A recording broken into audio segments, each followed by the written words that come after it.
नमस्कार। स्वागत है आपका सुनो कहानी में। पिछले हफ्ते हमने सुना कि किस तरीके से सलीम ने मीनाक्षी को पार्क में बुलाया है और सुनील अपने पिता से मार खा के घर से बाहर निकला है। अब आगे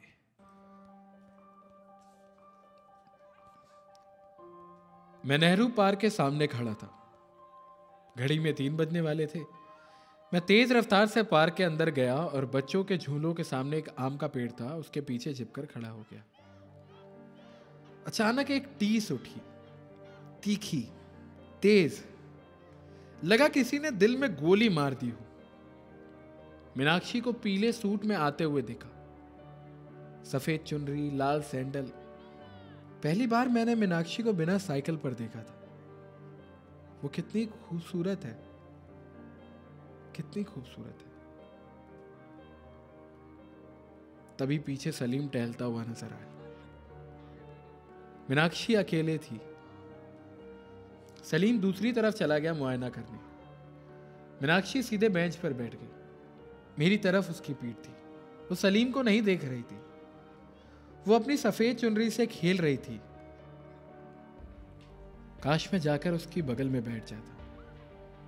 मेरे पास कितना कुछ है उसे बताने को। मेरे बाप की पिटाई से लेकर मेरी श्वेत और श्याम मां, पप्पू की कहानी और मेरी उसे एक प्रेम पत्र देने की इच्छा। तभी सलीम आकर उसकी बगल में बैठ गया। दोनों की बातें मुझे सुनाई नहीं दे रही थी। कुछ देर में सलीम उसके पास खिसक गया। वो हंसने लगा। मीनाक्षी भी हंस रही थी। सलीम और करीब आ गया। उसने मीनाक्षी का हाथ पकड़ लिया। मैं रोने लगा। मुझे क्यों रोना आ रहा था मुझे नहीं पता।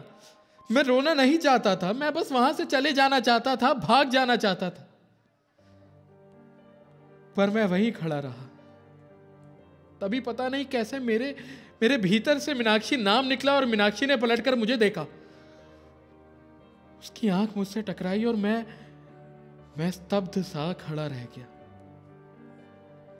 मैं हिल भी नहीं पाया। मैं पेड़ के पीछे छुपना चाहता था पर मेरे पैर जम गए, आंखें पथरा गई। वो वापस सलीम को देखने लगी जैसे कि मैं पीछे खड़ा ही ना हूं। कुछ देर में मेरी स्तब्धता खत्म हुई और मैंने वहां से भागने की कोशिश की तो गिर पड़ा। पलटकर पीछे देखने की मेरी हिम्मत नहीं थी। सलीम ने देखा नहीं देखा मुझे कुछ भी पता नहीं चला। मैं बस भागे जा रहा था। मैं घर नहीं जाना चाह रहा था। मैं सीधा राजू की चाय की दुकान पर गया। राजू मुझे देखकर खुश हो गया। उसने एक कट चाय दी। उसकी दुकान पर ज्यादा लोग नहीं थे। उसने पूछा, क्या हुआ, तू सुबह क्यों नहीं आया? नींद नहीं खुली। अचानक ऐसा क्या हो गया है कि मैं इतना झूठ बोलने लगा। मैं हर बात पर झूठ बोल रहा था और हर झूठ की मेरे पास एक कहानी थी। पता नहीं क्या हुआ कि मेरी आंखें छलकने लगी। मैं मीनाक्षी के बारे में भी नहीं सोच रहा था। मुझे कुछ नहीं पता क्यों, पर मैं रोने लगा। राजू घबरा गया। अबे क्या हो गया? सब सही है? बाप ने मार दिया क्या? अबे क्या हुआ, कुछ बोल तो। मैं बाहर नल पर अपना मुंह धोने चला गया। अगर मैं मुंह धोने नहीं जाता तो शायद मैं सच कह देता राजू से, पर मुझे वक्त मिल गया सोचने का। इस बीच मेरे भीतर एक झूठ पैदा हो चुका था, मेरी कहानी। मैं वापस राजू के पास आया। राजू इंतजार कर रहा था। मैं पप्पू से मिलकर आ रहा हूं। तो मैं जब पप्पू के घर पहुंचा तो उसके पिताजी ने मुझे पीछे आंगन में जाने को कहा। बोला कि वो सुबह से किसी से बात नहीं कर रहा है। पता नहीं क्या हुआ कि जब मैं राजू को पप्पू की बात सुना रहा था तो मुझे पप्पू का बाप अपना बाप दिखा, पर साफ सुथरा, कमजोर, दयनीय, क्लर्क किसी सरकारी दफ्तर में, मोटे कांच वाला चश्मा पहने हुए, सफारी सूट पहने हुए। क्या मैं असल में इस तरीके का बाप चाहता हूं? मुझे कहानियां लिखने में भी शायद इसीलिए मजा आता है कि मैं वहां वो सब पा लेता हूं जो जीवन में पकड़ से बाहर है। मैं वापस अपनी कहानी पर आया। पप्पू का बाप क्लर्क है नगर पालिका में। मैं सीधे आंगन में पहुंचा। पप्पू सफेद शर्ट पहने हुआ था। उसके बाल घुंघराले हैं। वो एक बड़ी सी कुर्सी पर एक मोटी सी किताब लिए हुए बैठा था। मैं जैसे ही उसके पास पहुंचा उसने कहा, मुझे अकेला छोड़ दे, मैं किसी से भी बात करना नहीं चाहता। क्या हुआ पप्पू? मैंने पूछा। पप्पू कुछ देर चुप रहा, फिर उसने कहा कि वो साइकिल से पेरू गांव गया हुआ था। बहुत दिनों बाद उसे सोनाक्षी को देखने की इच्छा हुई थी। वो साइकिल से जैसे ही पेरू पहुंचा उसने सोनाक्षी को गांधी पार्क में घुसते हुए देख लिया। वो चुपके से उसके पीछे पीछे चलने लगा। साइकिल को किनारे खड़ी करके वो भीतर घुस गया। आम का पेड़ था। एक आम के पेड़ के पीछे वो छुप गया। सोनाक्षी सामने की बेंच पर उसकी तरफ पीट करके बैठी थी। नहीं, पीट करके नहीं, सामने बैठी थी। तू क्या कह रहा है? राजू ने झल्लाते हुए कहा। अरे मैं याद कर रहा हूं कि पप्पू ने क्या बोला था। अरे तू मुझे सीधे बता दे कि आखिर में क्या हुआ। ऐसे थोड़ी होता है, सुनना तो पूरा पड़ेगा। उस बेचारे के साथ इतना बुरा हुआ और तुझे सीधे अंत सुनना है। अरे तू इतना बिगड़ क्यों रहा है, सुना दे। ट्रेजेडी की कोई कदर ही नहीं है इस गांव में। रुक, चाय देकर आता हूं। तू चाय देने जा रहा है? अबे ग्राहक आया है, चाय देकर सुनता हूं। पप्पू मर तो नहीं गया ना? मैं अपना गुस्सा दबा नहीं पाया। सुन बे, अब तुझे मैं कोई लेटर नहीं दूंगा। जा, अब जो करना है कर ले। मत दे लेटर भाई, इतना चिल्ला क्यों रहा है? उससे मैं बिना लेटर के मिल लूंगा। मैं वहां से चला गया। घर पर बाप इस वक्त पूरे गांव की सड़ी हुई खबरें लेकर बैठा होगा। किसी खेत में 2 मुंह वाला सांप निकला, एक बकरी सुअर के बच्चे को दूध पिला रही है, एक आदमी के कान से चींटियां निकलती है। मेरे बाप को इन खबरों को रोचक बनाना होता है। वो इस सब की झुंझलाहट मुझ पर निकालते हैं। सो मैं सीधा वहां से नदी किनारे चला गया। शांत, एकांत में। मैंने ऐसा पहली बार किया था कि मैं एकांत खोज रहा था। लेखक ऐसा करते हैं, बड़े लेखक। मैं क्यों? मौसम में अजीब सी नमी थी। तेज हवा चल रही थी। नदी का पानी उछाले मार रहा था। मैं एक चबूतरे की बगल की छाया में दुबक कर बैठ गया। मेरे 2 ही दोस्त थे, सलीम और राजू। मैं उनसे ही भागकर यहां बैठा था। ये क्या हो गया था मुझे? मैं ऐसा नहीं था।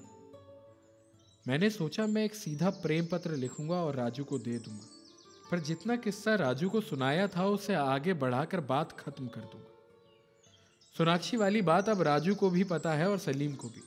कुछ ऐसा लिखना पड़ेगा कि दोनों को शक ना हो। ये सोचते ही मैंने एक शांति महसूस की। मैं वहीं चबूतरे पर लेट गया और उस प्रेम पत्र के बारे में सोचने लगा जो मैं राजू को दूंगा। फिर क्या होगा?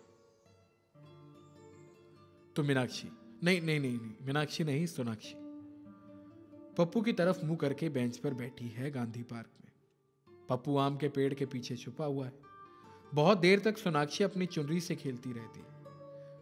पता नहीं क्या होता है कि पप्पू पेड़ से अलग खड़ा हो जाता है। वो छुपता नहीं है।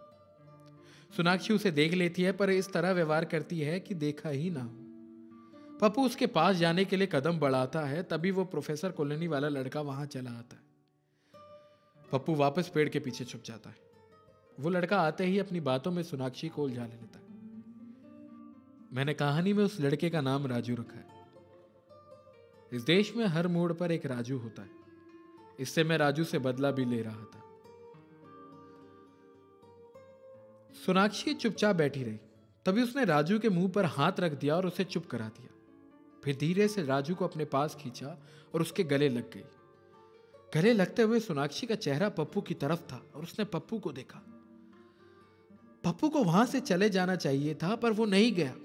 उसके बाद सोनाक्षी ने कई बार प्रोफेसर कॉलोनी वाले लड़के को गले लगाया, पर पप्पू वहीं खड़ा रहा और रोता रहा।